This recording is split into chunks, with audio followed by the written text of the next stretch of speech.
Take a look at the information that they provide us. They tell us that this segment, BD, is parallel to segment AE. The reason they tell us this, and I'm going to show it to you, but then I'll show you why you don't really need to know it. The reason they show that to you is so that you can essentially extend them and then know, based on the different angle relationships we have, which I lay out very clearly on page 34, side 4, which is part of our math reference document. Notice when you go right here, you can see the 4 different relationships when you have parallel lines cut by a transversal. We have corresponding angles, alternate interior angles, alternate exterior angles, and consecutive interior angles. Now in this case, we have these 2 angles being considered consecutive interior because they're interior angles, they're between these 2 parallel lines, and they're on the same side of this transversal. Now consecutive interior angles is the one relationship out of the 4 where the conclusion, instead of being congruent, it's that they're supplementary. Well, what's interesting here, supplementary means adds up to 180. Well, if this one's already 90, then this one has to be 90 so that they add up to 180. So in this case, they end up not only being supplementary, but congruent. So if that's 90, then we know that this is 90 because this forms a linear pair. So those 2 angles must add up to 180 as well. And then finally, let's go ahead and separate these 2 triangles, which is very advantageous whenever you see a triangle within a triangle. So I'll relabel these. We have C,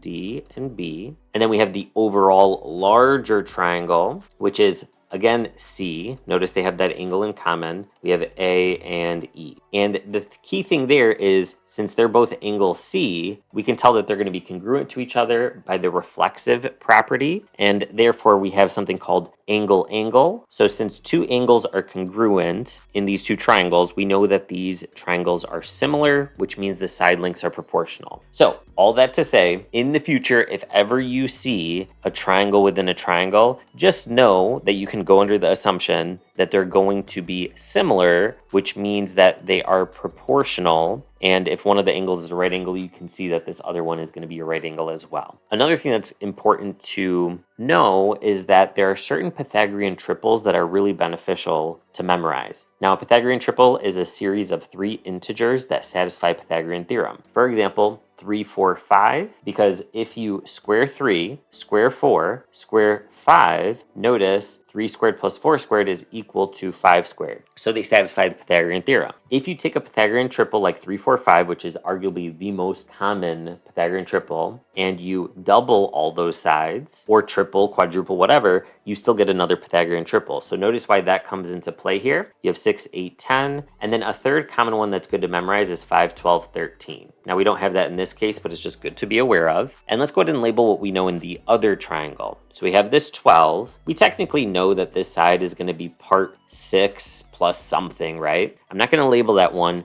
just because our goal is to find the length of DE here, which is a part of this longer hypotenuse here. So what I'm going to do, because of the fact that I know that these triangles are proportional, or I should say the triangles are similar, but the side lengths are proportional, is I'm going to go ahead and say, well, I for sure want to find this side. I'm going to call that X for now. And once I can find it, I know that I can then subtract this portion of it, which I know is 10 from C to D, and then I'll get this remaining part, which is what I'm looking for. So whenever I'm trying to figure out which sides to use out of the 3 in a proportion, I know for sure I'm going to want to use the one that has an X. So I'll start with the X, and I'm going to say X is to this side, so hypotenuse is to hypotenuse, as, and now I have to be consistent with, since I put in the numerator, aside from this triangle, I need to do the same thing in the other numerator. Now, am I going to use the 12 or am I going to use this one that I don't know? Well, obviously, I got to use the one that I know, which is 12 over 8. Now, I could reduce the 12 over 8, and it'll make my cross multiplication a little easier, but it's not necessary. I'm going to start with the cross product of 8x because it has the variable in it. 12 times 10 is 120. And then we could go ahead and use our calculator if we want, but I like doing division shortcuts and teaching you that. So we'll divide by 8. 8 goes into 12 once with 4 left over. I'll carry the 4, making this a 40. 8 goes into 40 5 times. So keep in mind, a very common partial answer is to put 15, but that's not our final answer. If the whole length is 15 and this part is 10, subtract them, and we get that this portion is 5.